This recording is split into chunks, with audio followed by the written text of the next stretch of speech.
صباح الفل. هنتفرج على فيلا دوبلكس ناصية على الشارع العمومي في مدينة شاطئ النخيل. فيو بحر بانوراما على فتح الله مباشرة. فيلا كبيرة جدا 3 ادوار. احنا كده في اول دور في العمارة. الفيلا مسجلة في الجمعية وفي اسانسير شغال وفي عداد كهرباء وعداد مياه. ده كده الريسبشن في اول دور. دي كده البلكونة الاولى وادي الشارع. الابواب كلها الوميتال وده سلم رخام للدور التاني فوق. الفيلا 3 ادوار. هنا كده ريسبشن حرف ال.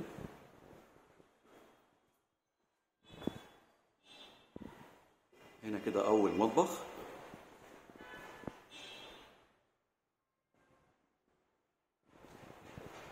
وهنا مكان للغسالة.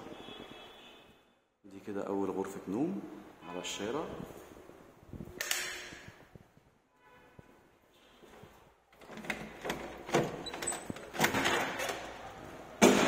دي غرفة النوم التانية فيها بلكونة وشباك. وادي البحر، الشارع العمومي، فتح الله ماركت وجراج فتح الله. يبقى احنا كده الدور الاول في الفيلا فيه غرفتين نوم ومطبخ وحمام وريسبشن حرف ال. نطلع بقى الدور التاني. الفيلا 3 ادوار.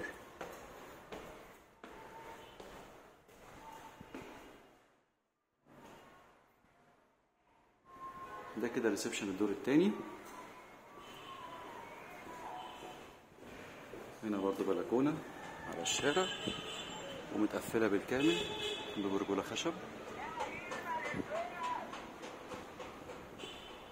وهنا سلم للدور التالت. بعد كده هنا في ممر توزيع. ده المطبخ التاني. ودي كده تالت غرفة نوم، غرفة النوم رقم 3. وهنا غرفة النوم رقم 4. وده كده الحمام رقم 2. وهنا كده باقي التراس اللي متقفل بالكامل بالبرجولة الخشب واخد الدوران.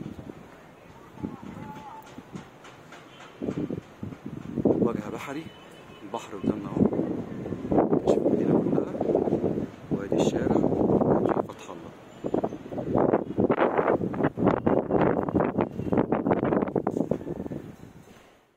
احنا كده في الدور التاني في غرفتين نوم ومطبخ وحمام وبلكونة.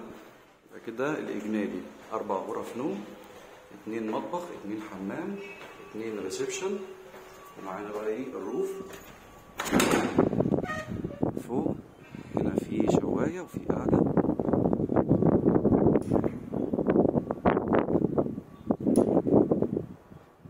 إجمالي المساحة كلها 370 متر. ناصية في مدينة شاطئ النخيل العجمي، كيلو 21. مسجل في جمعية 6 أكتوبر. في عداد كهرباء وأسانسير.